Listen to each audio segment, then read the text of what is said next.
لا إله إلا الله لا إله إلا الله لا إله إلا الله لا إله إلا الله لا إله إلا الله لا إله إلا الله لا إله إلا الله لا إله إلا الله لا إله إلا الله لا إله إلا الله لا إله إلا الله لا إله إلا الله لا إله إلا الله لا إله إلا الله لا إله إلا الله محمد رسول الله صلى الله عليه وسلم حسبنا الله ونعم الوكيل حسبنا الله ونعم الوكيل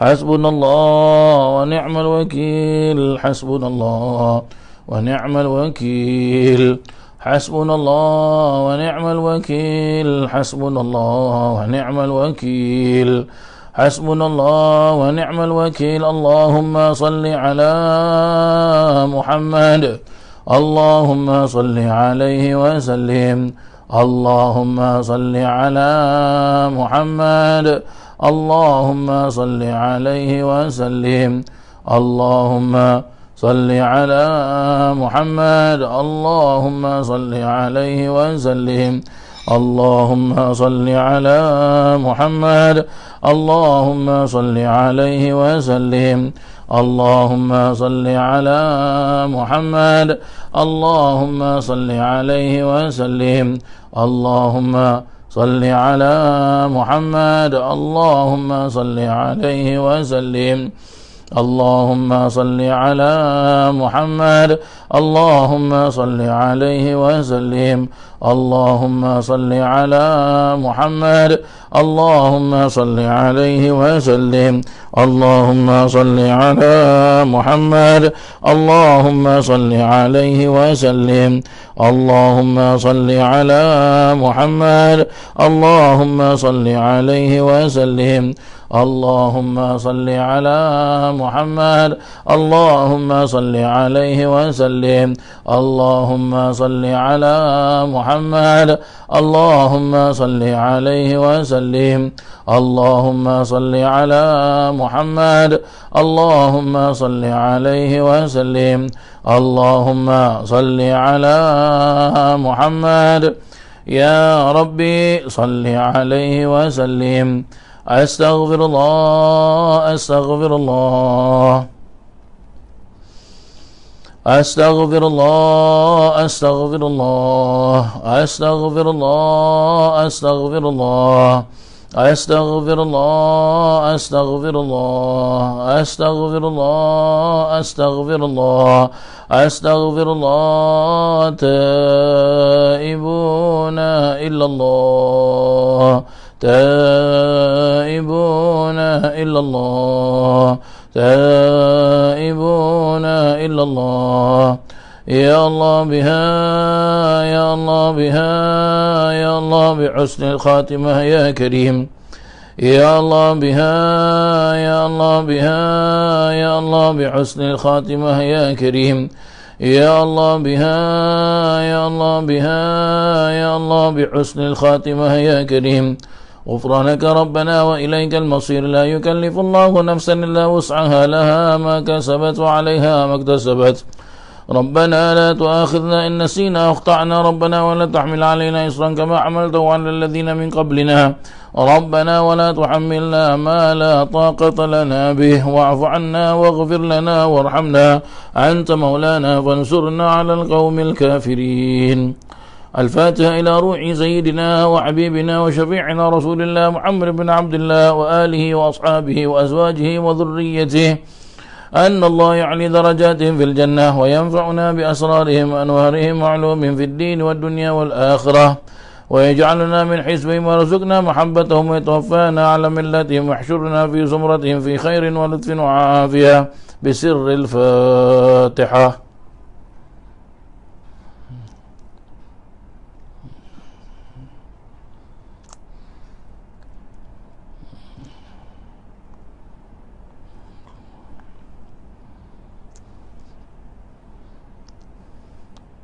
الفاتحة إلى روح سيدنا المهاجر الله أحمد بن عيسى، وإلى روح سيدنا الأستاذ الأعظم الفقيه المقدم محمد بن علي بعر، وأصولهم وفروعهم وذوي الحقوق عليهم أجمعين، أن الله يغفر لهم ويرحمهم ويعلي درجاتهم في الجنة، وينفعنا بأسرارهم وأنوارهم وعلومهم في الدين والدنيا والآخرة. الفاتحة.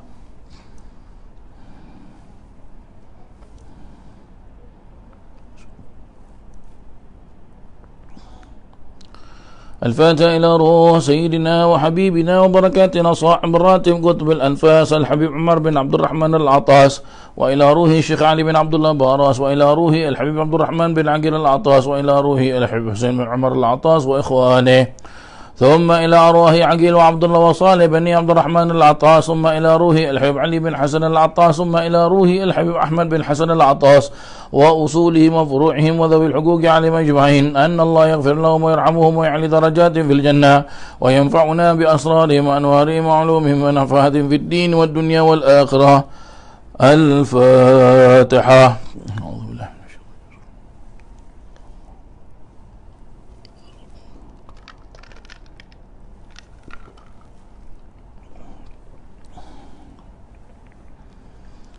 الفاتحة إلى أرواح الأولياء والشهداء والصالحين والأئمة الراشدين، وإلى أرواح والدينا ومشايخنا وذوي الحقوق عليهم أجمعين، ثم إلى أرواح أموات أهل هذه البلدة من المسلمين والمسلمات، أن الله يغفر لهم ويرحمهم ويعلي درجاتهم في الجنة، وينفعنا بأسرارهم وأنوارهم وعلومهم في الدين والدنيا والآخرة. الفاتحة.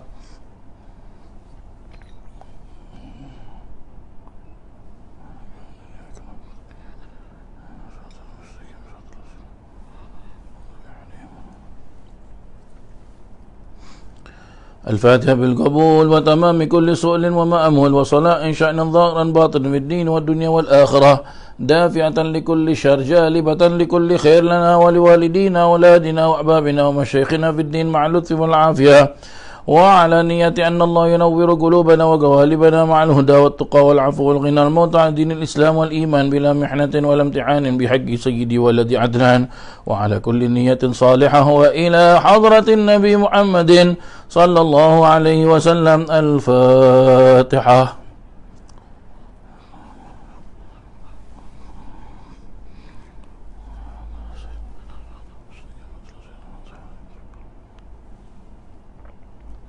بسم الله الرحمن الرحيم. الحمد لله رب العالمين حمدا يوافي نعمه ويكافئ مزيدا. يا ربنا لك الحمد كما ينبغي لجلال وجهك وعظيم سلطانك، سبحانك لا نحصي ثناء عليك أنت كما أثنيت على نفسك، فلك الحمد حتى ترضى، ولك الحمد إذا رضيت، ولك الحمد بعد الرضا. اللهم صل وسلم على سيدنا محمد في الأولين، وصل وسلم على سيدنا محمد في الآخرين، وصل وسلم على سيدنا محمد في كل وقت وحين، وصل وسلم على سيدنا محمد في الملأ الأعلى إلى يوم الدين، وصل وسلم على سيدنا محمد حتى ترث الأرض ومن عليها وأنت خير الوارثين. اللهم إنا نستحفظك ونستودعك أدياننا وأنفسنا وأموالنا وأهلنا وكل شيء أعطيتنا. اللهم اجعلنا وإياهم في كنفك وأمانك وعياذك من كل شيطان مريد وجبار عنيد وذي عين وذي بغي وذي حسد، ومن شر كل ذي شر إنك على كل شيء قدير. اللهم جملنا بالعافية والسلامة، وحققنا بالتقوى والاستقامة، وأعذنا من موجبات الندامة في الحال والمال إنك سميع الدعاء.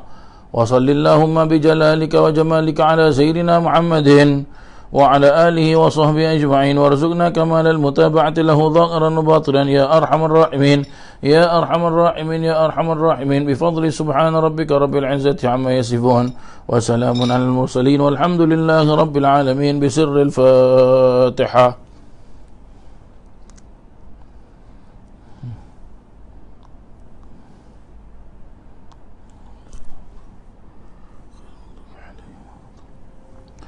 بسم الله الرحمن الرحيم. نويت تعلم وتعليم والتذكر والتذكير والنفع والانتفاع والإفادة والاستفادة والحث على تمسك بكتاب الله وسنة رسول الله صلى الله عليه وسلم، ودعاء إلى الهدى والدلالة على الخير ابتغاء وجه الله وقربه وثوابه. اللهم ارزقنا يا ربي فهم النبيين وحفظ المرسلين وإلهام الملائكة المقربين برحمتك يا أرحم الراحمين والحمد لله رب العالمين. Muslimin dan muslimat, hadirin dan hadirat yang dirahmati Allah Subhanahu wa ta'ala. Alhamdulillah, bersyukur kita pada Allah Ta'ala malam hari ini dapat kita jumpa dalam keadaan sihat walafiat, dan mudah-mudahan Allah Ta'ala berkatkan kita pada bulan Syaban, dan juga mudah-mudahan Allah Subhanahu wa ta'ala panjangkan usia kita, dapat kita berjumpa dengan bulan Ramadan. Amin Allahumma amin.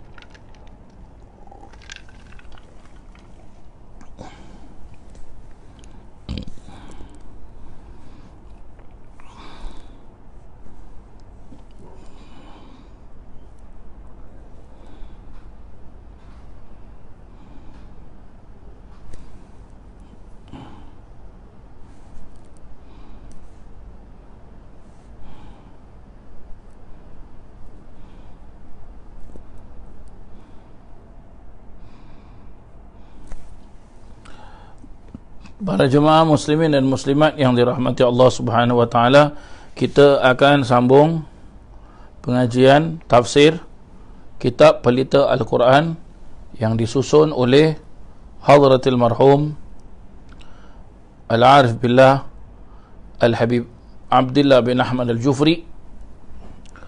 Mudah-mudahan dengan kita membaca kitab Pelita Al-Quran, Allah Subhanahu wa taala senantiasa memberikan kita ilmu yang barakah, ilmu yang manfaat dalam ilmu tafsir Al-Quran, dan juga mudah-mudahan Allah Subhanahu wa ta'ala mengangkat darjat Al-Habib Abdullah bin Ahmad Al-Jufri radhiyallahu an wa radha'an.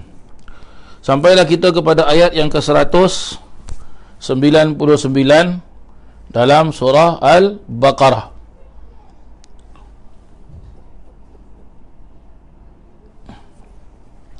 Allah Subhanahu wa ta'ala berfirman, "Thumma afidu min haitsu afadhan nasu wastaghfirullah innallaha ghafurur rahim."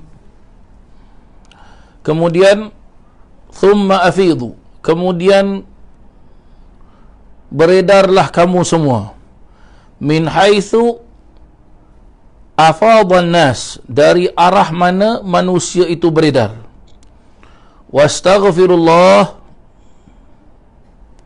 dan mohon ampunlah kepada Allah, innallaha ghafurur rahim, sesungguhnya Allah Subhanahu wa ta'ala maha pengampun, maha penyayang. Ya.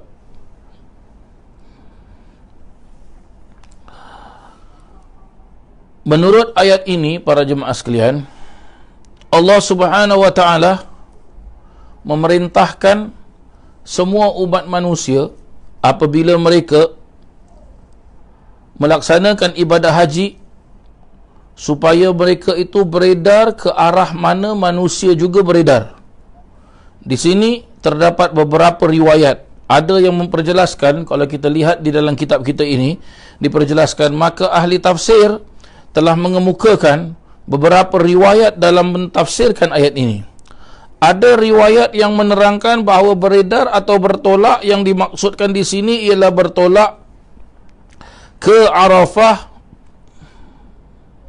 dari Muzdalifah, iaitu pada hari Arafah semua orang perlu ke Arafah dan berada di sana selepas zuhur.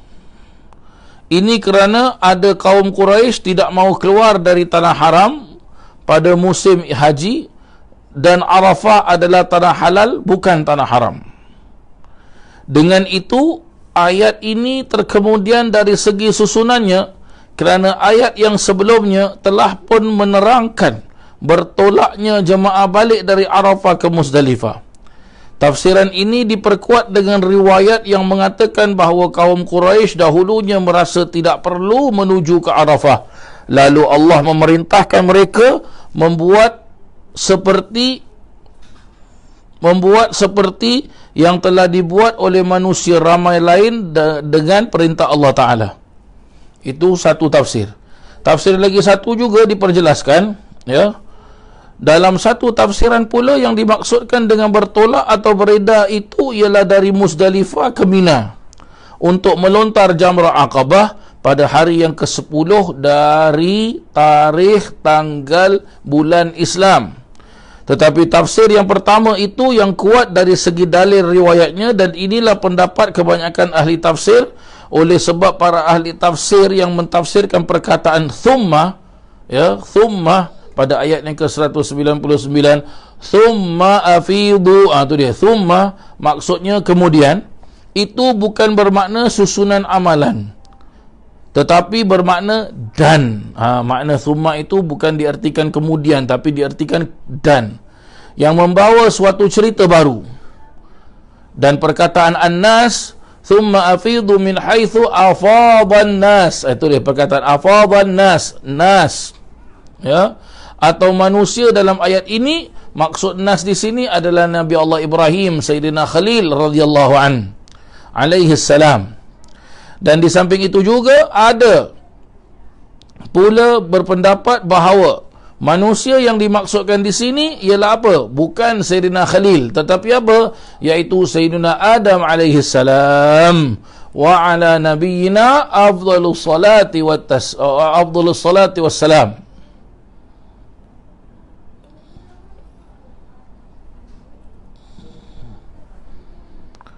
Dengan alasan pembacaan Sa'id bin Jubair An-Nasi yang terlupa, ya, An-Nasi. Pada mulanya ayat ini ditujukan kepada kaum muslimin Quraisy khasnya. Kemudian pula ditujukan kepada sekalian kaum muslimin. Seterusnya Allah menyuruh kita meminta pengampunan, ya, kepada Allah Ta'ala di padang Arafah dari segala dosa dan kesalahan, termasuk kesalahan tidak mahu berdiri di padang Arafah. Baik para jemaah sekalian, saya rasa ayat ini telah pun kita baca pada minggu yang lalu, ya. Jadi sebab itu saya baca terus saja, ya. Kita telah pun sama-sama mempelajari ayat ini, ya. Baik, kita akan masuk pada ayat yang ke-200 pula. Masya-Allah, ya. Ayat ke-200, masya-Allah. Masya-Allah. Kenapa saya bilang masya-Allah para jemaah sekalian? Sebab, ya, kita dah sampai kepada ayat ke-200, ya, kita dah makin selesai. Ambilkan tu luban tu, ambil dulu luban tu.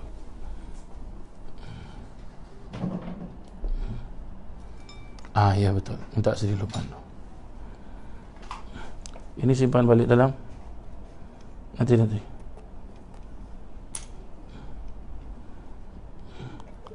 Okey, syukran.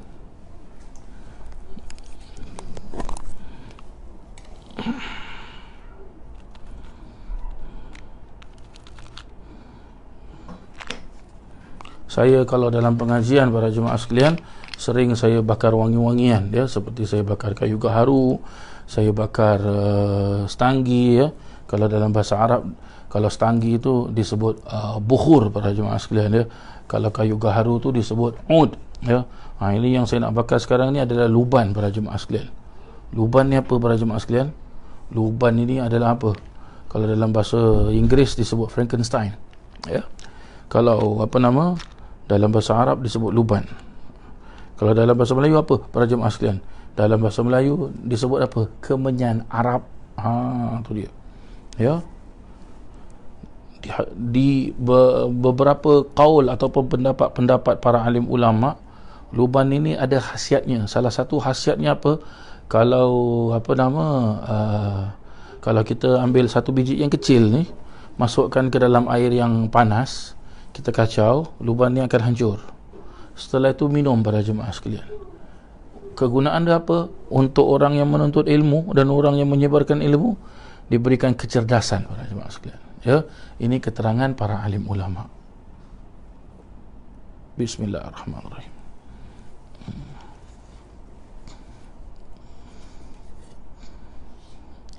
Dan dia luban dia ada macam-macam grade para jemaah sekalian, ya. Ada yang luban dia berwarna putih, ada luban dia berwarna hijau, ada luban berwarna hitam, ada luban berwarna kuning, ya. Hakadha, begitulah dia. Baik, apa pula kita cakap bab apa? Bab wangi-wangi ni. Kita nak baca tafsir ni.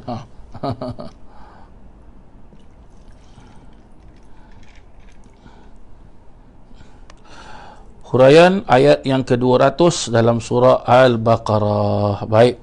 Bismillahirrahmanirrahim. Fa idza qadaytum manasikakum fadhkurullaha ka dzikrikum aba'akum aw ashadda dzikra faminan nasi man yaqulu rabbana atina fid dunya wa ma lahu fil akhirati min khalaq.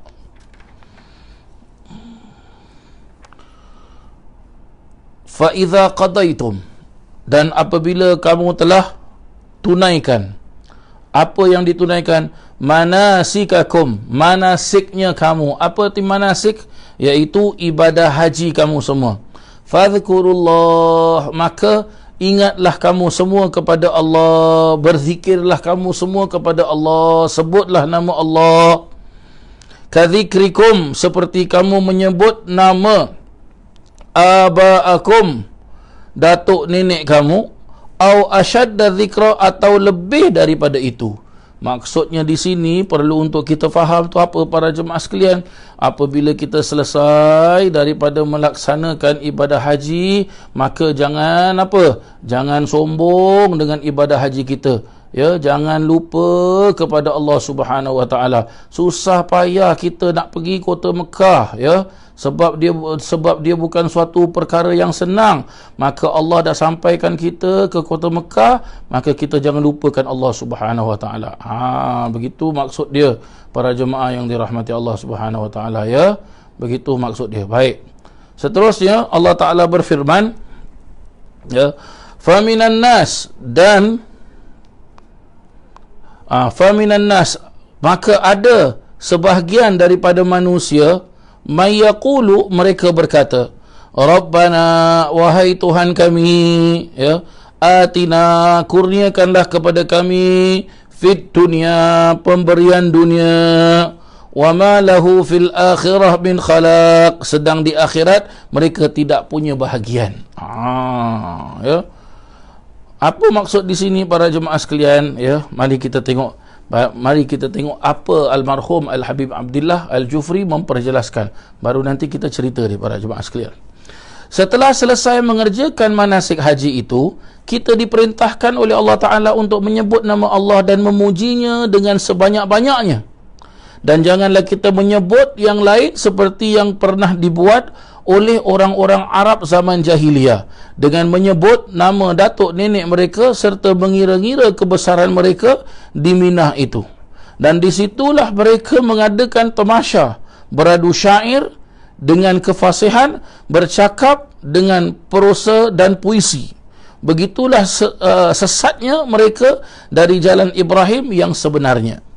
Dalam satu tafsir pula berarti mengatakan, hendaklah kamu mengingati dan memegang Allah Ta'ala seperti mana kamu mengenang jasa ibu bapa kamu, bahkan lebih dari itu, kerana segala nikmat dan kurniaan datangnya daripada Allah Subhanahu wa Ta'ala.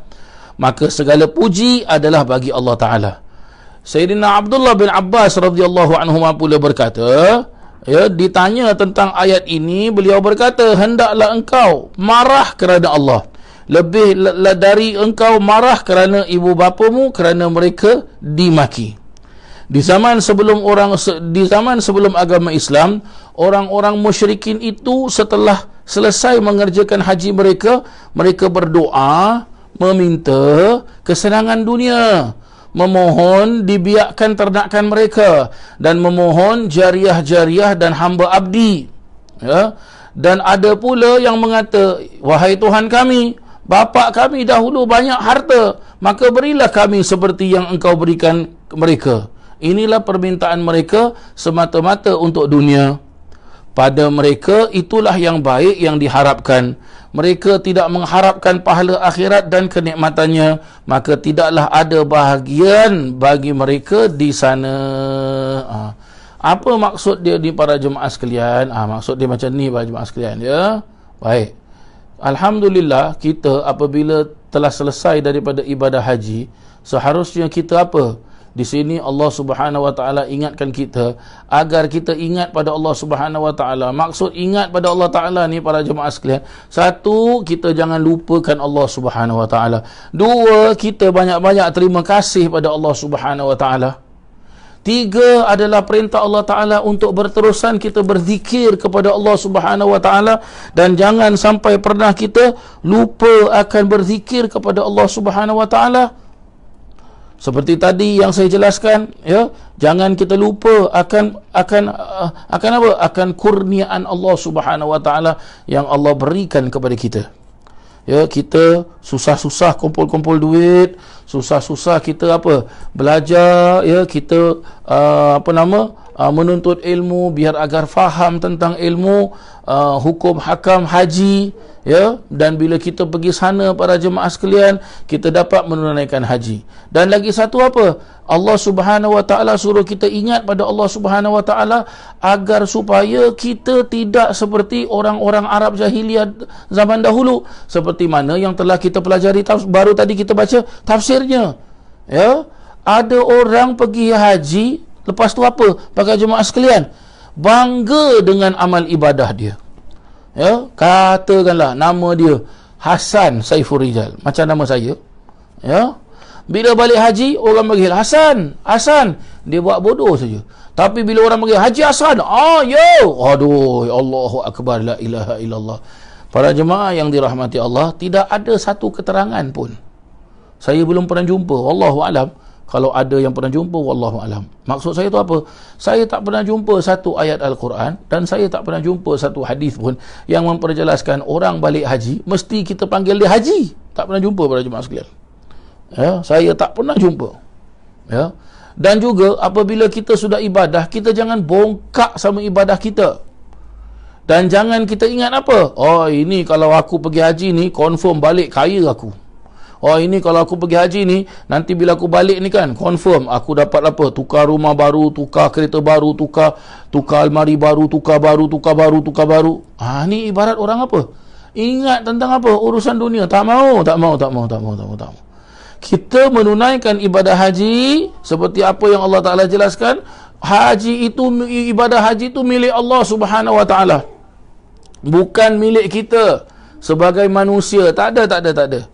Ya, ibadah haji itu bukan milik manusia, bukan milik kapal terbang, bukan milik pasport, bukan milik visa, bukan milik mutawif haji dan sebagainya. Tak, ibadah haji itu milik Allah Subhanahu Wa Ta'ala.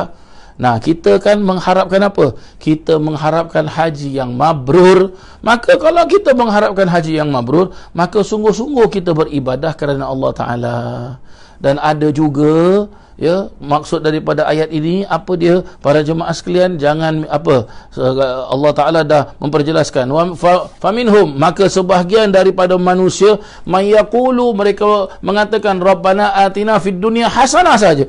Mereka minta kebaikan di dunia saja, tetapi kebaikan akhirat mereka tak minta. Apa dia maksud dia ni para jemaah sekalian? Lagi satu, iaitu kita kalau sudah dapat menunaikan ibadah haji, jangan ulang perbuatan yang tidak baik. Contoh perbuatan maksiat, jangan ulang. Kalaulah ada waktu ibadah haji, kita rajin pergi masjid. Dari hotel keluar pergi masjid. Orang tanya nak pergi mana? Masjid. Ya, Zuhur pergi masjid, Asar pergi masjid, Maghrib pergi masjid, Isyak pergi masjid, Subuh pergi masjid. Cari tak ada. Dekat mana? Iktikaf dekat masjid, baca Quran dekat masjid, sembahyang dekat masjid. Rajin betul. Kalau boleh ibadah seperti itu, bila kita balik ke Singapura ataupun balik ke negeri kita, balik ke kampung halaman kita pun, kita perlu buat demikian. Ustaz, balik Singapura tak boleh Ustaz. Apa pasal? Sebab kita kerja. Okey, kalau kerja kerana awak mencari nafkah, awak mencari rezeki yang halal, tetapi bila hari cuti, jadikan hari cuti awak itu seperti awak menunaikan ibadah haji. Contoh, katakan ya, kalau hari cuti, ya, hari cuti kita dekat negara kita hari Ahad dan hari Sabtu dan hari Ahad. Maka para jemaah sekalian, ya, hari Sabtu dan hari Ahad, ya, kalau ada majlis-majlis yang baik, pergi. Ataupun weekdays, Monday to Friday, kalau kita kerja office hour, pada malam hari kita free, kosong, tak ada apa-apa, ada majlis yang baik-baik, pergi. Ada majlis apa, majlis syarahan ke, majlis kuliah maghrib pengajian ustaz ini ke, baca kitab ini ke, ataupun hari Khamis malam Jumaat kita pergi majlis ratib ke, kita pergi majlis maulid ke, kita pergi majlis selawat ke, hakadha. Tapi janganlah kita seperti apa yang Allah Ta'ala jelaskan ini. Oh, aku dah balik haji, tengok ibadah aku tinggi tau. Engkau dah pergi haji? Belum? Engkau tak boleh challenge ibadah aku pun lagi tinggi. Allahu Rabbi la hawla wa la quwwata illa billahil aliyil azim.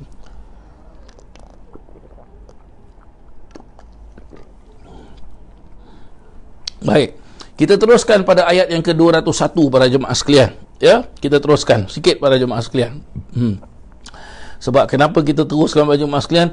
Dia punya story ni, dia punya cerita ni biar tidak tergantung para jemaah sekalian. Ya, pada ayat yang ke-201 pula Allah Subhanahu wa taala memperjelaskan, wa minhum may yaqulu rabbana atina fid dunya hasanatan wa fil akhirati hasanatan wa qina adzabannar.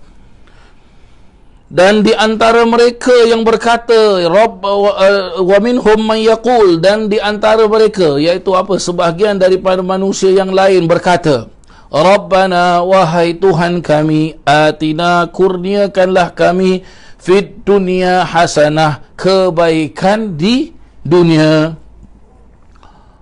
wa fil akhirati hasanah, dan wahai Tuhan kami, kurniakanlah kepada kami kebaikan di akhirat, wa qina adzabannar, dan selamatkanlah kami daripada api neraka. Ya. Apa maksudnya ni para jemaah sekalian? Diperjelaskan, adapun orang-orang yang beriman kepada Allah dan beriman pada hari kemudian berarti hari akhirat, mereka memohon kebaikan di dunia dan juga bermohon kebaikan di akhirat. Dua-dua kita mahu para jemaah sekalian. Jangan hanya kita minta kebaikan di dunia tapi kita tak minta kebaikan di akhirat. Ataupun sebaliknya, jangan kita minta kebaikan di akhirat tapi kebaikan dunia kita tak minta. Minta dua-dua para jemaah sekalian. Minta kebaikan di dunia dan minta juga kebaikan di akhirat. Apa kebaikan di dunia? Ya, kebaikan di dunia salah satu daripadanya apa? Kebaikan di dunia? Rezeki, ibadah, sihat. Ya, kalau katakan kita belum nikah, ya, minta kebaikan dunia untuk apa? Nikah. Mudah-mudahan ya Allah, aku dah selesai ibadah haji ya Allah, mohonlah ya Allah, kalau aku balik ke Singapura, ketemukan akulah ya Allah. Ya, kalau aku balik ke kampung halaman aku, ketemukanlah aku ya Allah dengan seorang yang saleh. Kalau dia orang perempuan, dia orang perempuan. Kalau dia orang lelaki, ketemukanlah dengan seorang yang salihah. Hakadha. Kerana apa? Kerana itulah kebaikan dunia. Ya, kerana itulah kebaikan dunia para jemaah sekalian. Hakadha. Jangan kita lupa. Jangan kita lupa para jemaah sekalian, ya, kebaikan dunia.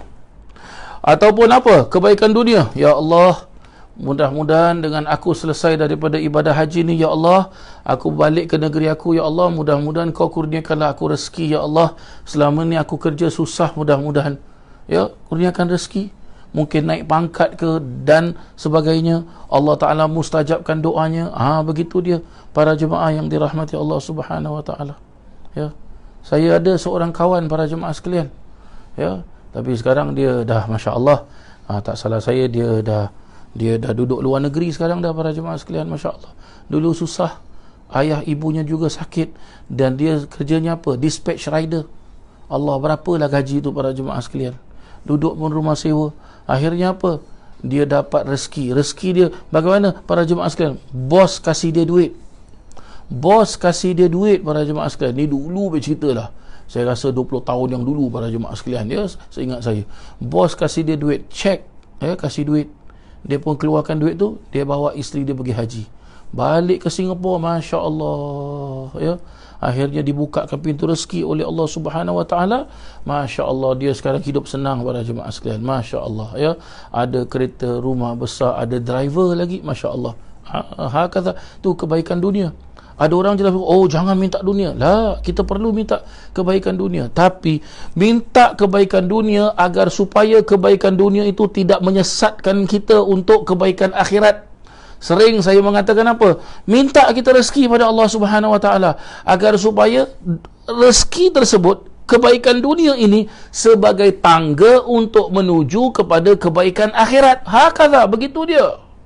Tapi jangan pula kita sebaliknya, kita minta kebaikan dunia, sudah dapat kebaikan dunia, kita lupakan kebaikan akhirat. Ini tak boleh. Sebab itu tadi ayat yang ke-200 tadi doanya pendek saja, Rabbana atina fid dunya hasanah. Dah.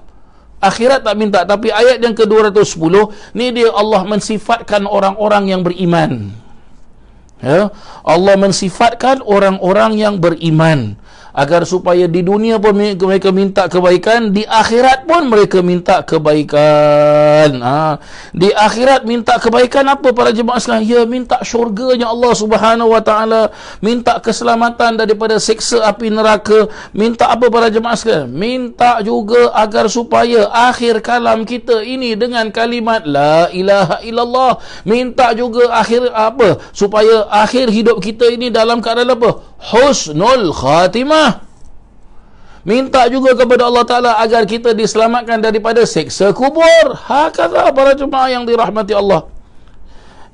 Dalam hubungan ini para jemaah sekalian, terdapat hadis daripada Nabi SAW yang diriwayatkan daripada Sayyidina Anas bin Malik radhiyallahu an. Kita lihat dekat dalam kitab kita, almarhum Al-Habib Abdullah memasukkan hadis ini. Apa maksud hadis ini? Anna Rasulullah sallallahu alaihi wasallam ada rajulan qad khaffa fasara mithla al-farh faqala lahu ar-rasul hal kunta tad'u bi syai' aw tas'aluhu iyyah qala lam kuntu aqul Allahumma kunta mu'aqibani bihi fil akhirah fa'ajjilhu li fid dunya. Faqala Rasulullah sallallahu alaihi wasallam subhanallah la tutiquhu wa la tastati'uhu afala qult Allahumma atina fid dunya hasanah wa fil akhirati hasanah wa qina adzaban nar. Qala fada'allahu bihi fasyafahu. Apa arti dia para jemaah sekalian? Bahawasanya Rasulullah sallallahu alaihi wasallam telah melawat telah melawat seorang sahabatnya, seorang lelaki sahabatnya yang sakit sehingga kurus kering badannya. Maka Rasulullah sallallahu alaihi wasallam berkata, pernahkah engkau berdoa dan meminta sesuatu dari Tuhan? Jawabnya, ya, ada. Saya pernah berdoa. Apa doa dia? Doa dia ialah, ya Allah, apa yang hendak engkau hukumkan bagiku di akhirat nanti, maka percepatkanlah dia bagiku di dunia ini. Maka Rasulullah SAW pun bersabda dalam keadaan hairan, dalam keadaan, ini apa ini macam gini doa ni? Maksudnya gitulah. Sebab itu Rasulullah SAW memperjelaskan, subhanallah. Rasulullah terus puji Allah Ta'ala, sebut nama Allah Subhanahu Wa Ta'ala. Engkau tidak sanggup menerimanya, la tutiqu wa la tastati'u, kata Rasulullah. Engkau tak sanggup menerimanya, mengapa tidak engkau berdoa, ya Allah, ya Tuhan kami, berikanlah kami kebaikan di dunia dan kebaikan di akhirat, serta selamatkan kami dari azab neraka. Kata Sayyidina Anas bin Malik, ia pun berdoa dengannya dan akhirnya Allah berikan kebaikan baginya dari penyakit tersebut. Hakala para jemaah sekalian. Ya. Senang cakap, kita ni tak akan mampu nak menanggung azab dari Allah Ta'ala, tak akan mampu. Tak akan mampu kita nak menanggung azab dari Allah Ta'ala. Ya. Allah Maha mengetahui. Ya. Jadi bagaimana? Sudah urusan, ya memang urusan kita serahkan sama Allah Ta'ala, tapi kita berdoa minta pada Allah Ta'ala kebaikan di dunia dan kebaikan di akhirat. Hakadha, begitulah dia para jemaah yang dirahmati Allah Subhanahu Wa Ta'ala. Ya. Baik, kita berhenti sampai di sini para jemaah sekalian. Ya. Jam pun dah mula jam 9. Kita nak baca kitab lagi satu, insya-Allah. kita akan sambung pengajian tafsir ni pada minggu hadapan, insya-Allah.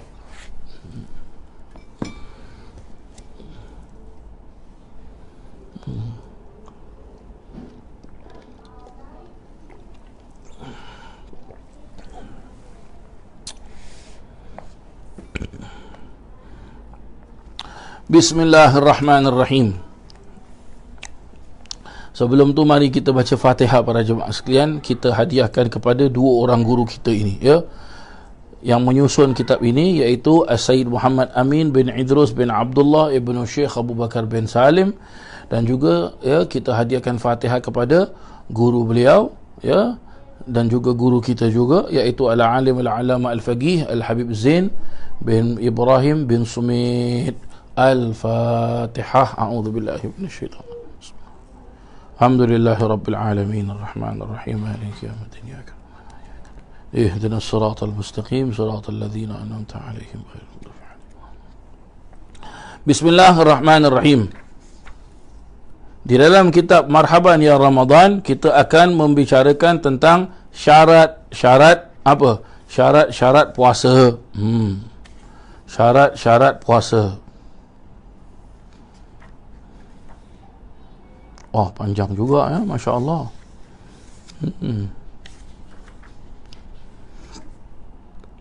Jadi kita akan bagi dua ataupun bagi tiga nanti, insya Allah.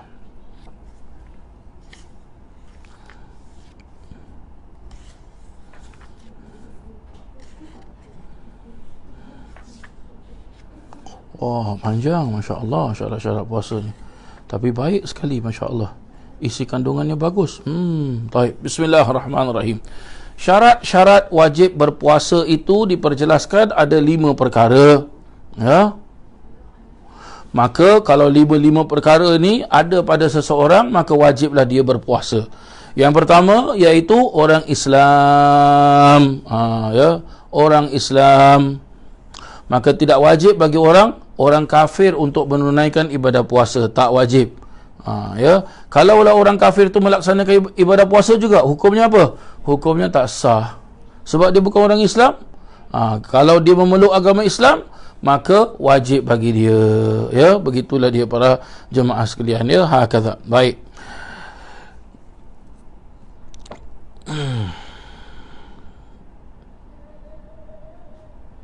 Yang kedua pula apa para jemaah sekalian? Yang kedua adalah mukallaf. Mukallaf iaitu orang yang berakal dan orang yang baligh. Ya. Maka tidak wajib bagi tidak wajib berpuasa bagi anak-anak yang belum baligh. Anak-anak kecil yang belum cukup umur, tak wajib mereka puasa. Tapi ustaz, kalau kita nak latihkan mereka puasa, boleh tak? Boleh, tak jadi masalah. Ya, saya sendiri latihkan anak saya puasa. Ya, walaupun mereka belum baligh, tapi itulah puasanya anak kecil tak sama macam kita. Kita tak boleh paksa mereka, ya, untuk sampai tunggu maghrib. Ya, mereka kadang-kadang tak buat, kadang-kadang mereka tak kuat. Kita cuba, saya cuba, ya, sampai pukul berapa dia tak kuat lah, lapar lah. Okey, kita kasih dia makan, tak apa. Yang penting dia dapat rasa puasa sikit. Ini namanya tarbiyah, didikkan para jemaah sekalian. Ya, didikkan. Ya, hukum baligh bagi orang perempuan daripada mazhab kita, mazhab Syafi'i, iaitu umur 9 tahun. Orang perempuan itu sudah haid ataupun tidak, umur 9 tahun baligh hukumnya. Orang lelaki pula apa? Orang lelaki dia ihtilam ataupun tidak ihtilam, usianya 15 tahun, balighlah dia. Ya. Jadi kalau kita ada anak perempuan, anak lelaki usia dah 21 tahun, usia dah 25 tahun, ya, lepas tu dia makan, anak awak tak puasa ke? Tak, kesian budak-budak lagi. Itu bukan budak-budak, tu dah mak dengan bapak budak pada jemaah sekalian, dia tak boleh. Ya. Dan lagi satu bagi orang yang apa? Orang yang berakal. Berakal ni apa? Berarti apa? Dia tidak gila, dia tidak pingsan, dia tidak mabuk. Begitulah dia. Ya, begitulah dia. Mabuk macam mana mabuk? Mabuk yang bukan sakit kepala makan Panadol, tak, itu bukan mabuk. Itu headache, itu apa? Sakit kepala. Ini mabuk dia hayal terus. Kita cakap dengan dia seperti orang mabuk. Gitulah dia para jemaah sekalian mabuk, ya. Baik.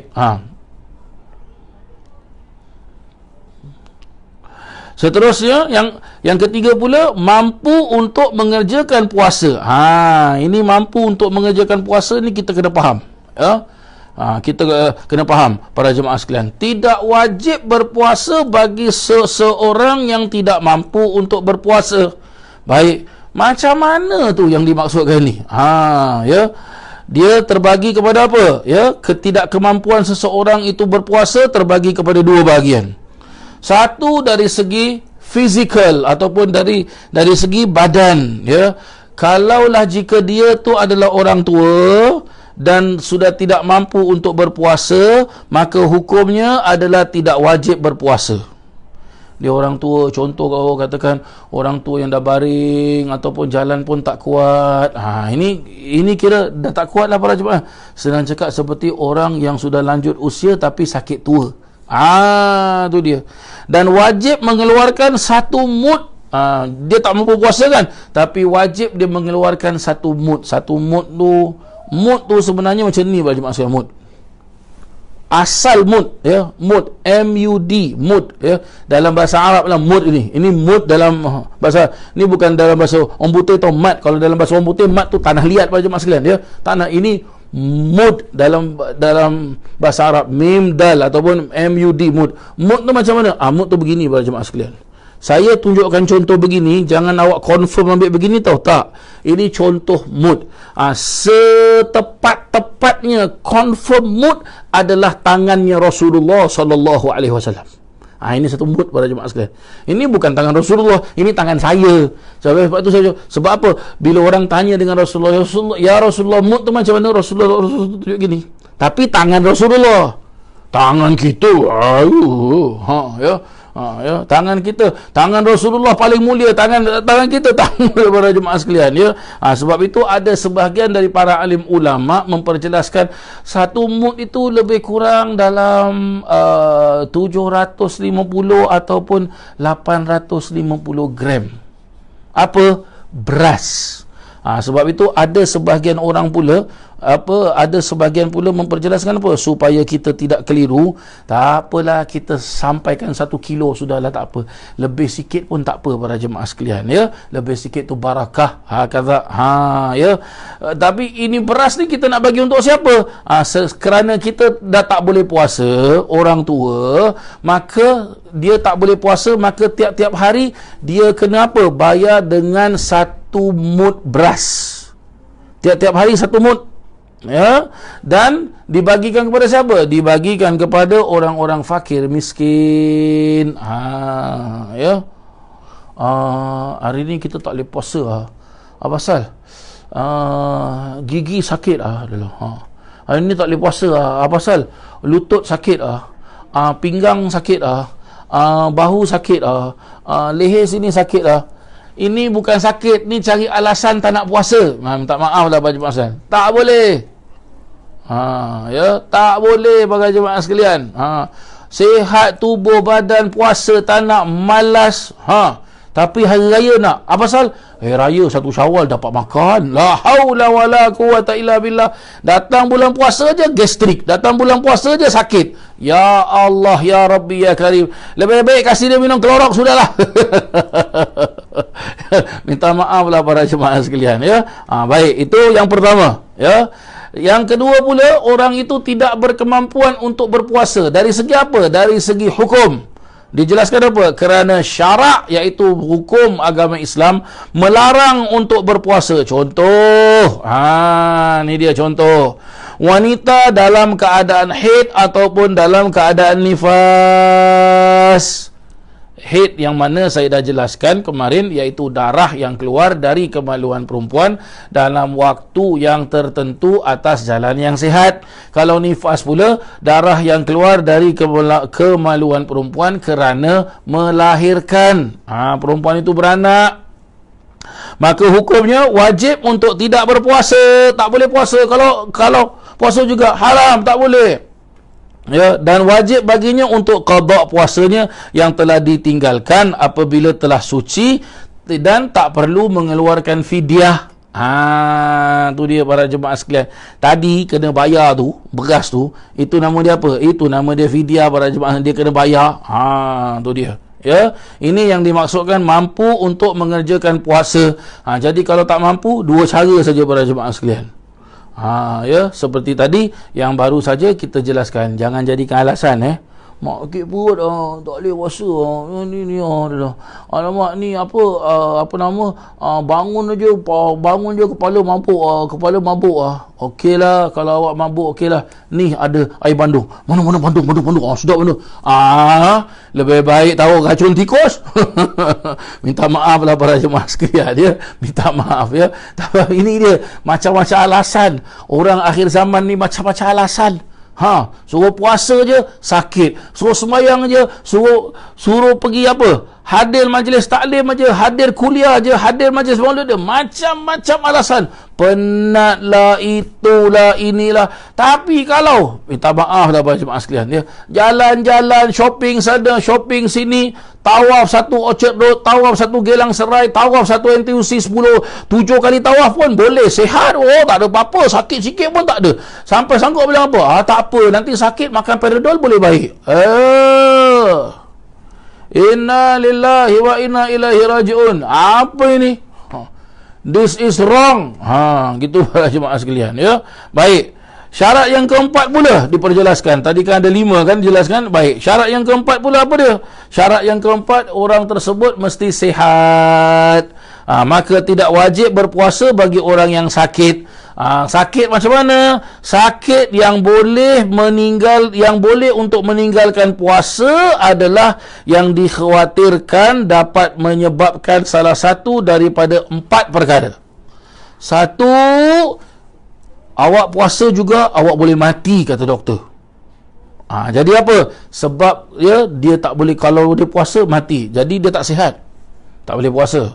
Kedua, habis kalau dia tak sihat macam mana? Ya tadi diperjelaskan sudah. Kalau dia tak sihat berarti apa? Para jemaah sekalian, ya. Kalau dia tak sihat, maka hukumnya dia tidak wajib berpuasa dan wajib mengeluarkan 1 mud beras setiap hari. Dan dibagikan kepada apa? Dibagikan kepada fakir miskin. Jadi dia tak mampu, habis ustaz tak payah qada. Lah, dah tak sihat tak boleh puasa, nak qada apa lagi? Tu dia para jemaah sekalian, ya. Perkara yang kedua pula, bagaimana? Dapat memperlambatkan kesembuhan daripada penyakit. Ya. Dia sakit tapi kalau puasa juga lambat baik dia. Tu dia. Yang ketiga, dapat menyebabkan salah satu daripada anggota badan tidak berfungsi. Dan yang keempat, dapat menyebabkan bertambah parahnya sakit tersebut. Tambah teruk sakit. Begitulah dia para jemaah sekalian. Itulah yang dimaksud dengan apa? Definisi sakit. Ya. Sakit. Baik. Ya. Allah Subhanahu wa taala jelaskan di dalam Al-Quran, "Faman kana minkum maridan aw ala safarin fa iddatum min ayyamin ukhar." Surah Al-Baqarah ayat yang ke-184. Diperjelaskan apa? Maka barang siapa di antara kamu ada yang sakit atau dalam perjalanan, kemudian dia berbuka, maka wajiblah baginya berpuasa sebanyak hari yang telah dia tinggalkan pada hari-hari yang lain. Ini dia para jemaah sekalian, ya. Baik. Diperjelaskan, seorang yang dalam keadaan sakit, hukum puasanya macam mana? Orang yang dalam keadaan sakit, hukum puasanya bagaimana? Dia terbagi kepada 3 bahagian. Pertama, disebutkan makruh untuk berpuasa dan boleh berbuka. Ya, saya ulang kembali. Seseorang yang dalam sakit, hukum puasanya terbagi menjadi 3 keadaan. 1, hukumnya makruh untuk berpuasa dan boleh berbuka apabila dia sendiri, individu orang ini sendiri mengira jika dia berpuasa maka dapat memperlambatkan kesembuhannya atau menambah rasa sakitnya atau dapat menyebabkan tidak berfungsinya salah satu dari anggota tubuh badannya. Itu dia para jemaah sekalian. Yang kedua, haram untuk berpuasa dan wajib buka apabila dia yakin jika berpuasa dapat menyebabkan salah satu daripada 3 kesan negatif di atas tadi, atau dapat menyebabkan kematian. Dia yakin betul-betul, ni kalau aku puasa, habis aku pingsan. Ni kalau aku puasa juga teruskan puasa, mati aku. Jadi bagaimana? Haram untuk dia berpuasa dan dia mesti makan. Wajib berbuka tu apa? Ya, dia mesti makan as per normal. Makan dia. Tu dia. Yang ketiga pula, haram untuk berbuka dan wajib tetap berpuasa. Bagaimana jika dia sakit yang ringan? Seperti sakit apa? Alamak, hidung saya ni, saya tak boleh bernapas lah. Sesemua lah. Saya ada phlegm lah. Apa lagi? Alamak, kepala sakit lah. Macam migraine lah. Ada. Ini apa? Tak boleh. Ya. Mak, kepala, mak, badan macam lemah. Saya nak baring lah.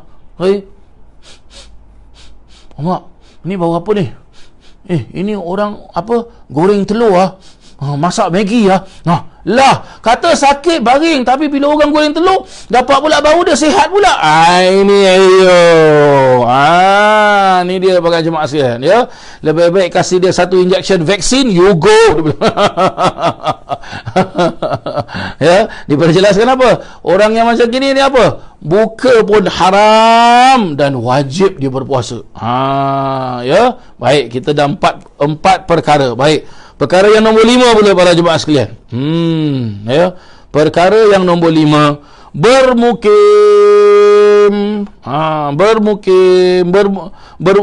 Bermukim ni apa? Tidak wajib berpuasa bagi seseorang yang dalam perjalanan, iaitu musafir. Kalau orang itu musafir, dia tak wajib berpuasa. Musafir dia macam mana? Ada 5 syarat. Ya, ada 5 syarat. 1, musafir dia itu adalah musafir yang apa? Perjalanan dia, journey dia tu panjang. Lebih daripada, ada yang memperjelaskan 85 km, ada yang memperjelaskan 90 km. Tapi selalu biasa saya punya pendapat para jemaah sekalian, ya. Tapi ini awak jangan salah faham, ya. Ini pendapat Ustaz Hasan tepat ni. Tak. Ni saya bukan kasih fatwa tau. Saya bukan mufti, tak. Tapi biasa kalau saya nak musafir, ya, kalau perjalanan saya selalu mengambil hati-hati para jemaah sekalian. Kalau musafir saya tu lebih daripada 85 km, 85 km, macam para jemaah sekalian, dari Singapura pergi mana? Lebih daripada 80 km.